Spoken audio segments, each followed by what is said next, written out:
Austin Fitzpatrick's mother and sister described the 26-year-old as a lover of Louisville. This city was a part of him.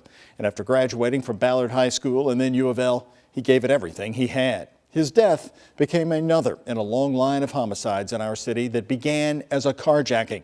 Haley Minogue has more on our look at what's becoming a carjacking capital.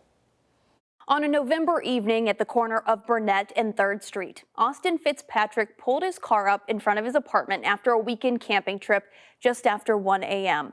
He got out when he was approached by two men who wanted to take his car and ended up taking his life.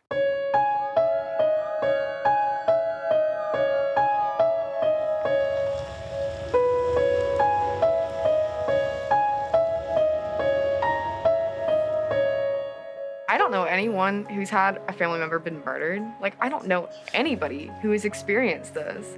And it's kind of like, even now, it's like, how can I talk to people about this? Because on a level, it's like, how can people understand?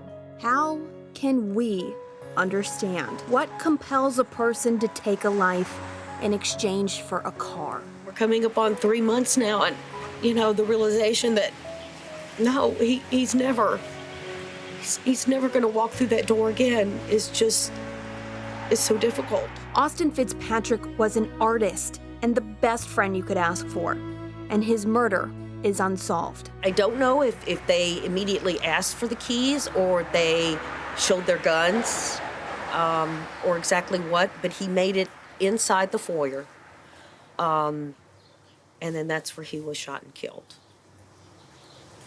And then they just grabbed the keys and took off in the car. The criminals didn't get far before ditching the car, but his family fears this wasn't their first time and won't be their last. The lack of fear they had when they did it, they've done this before. Yeah. They've totally done this before.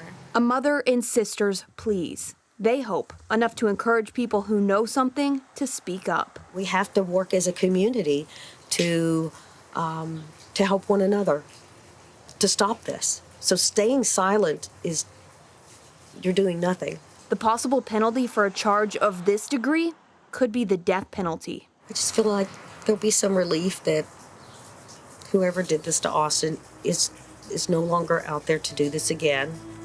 And they sacrificed their freedom for what they did for Austin. It's just not fair.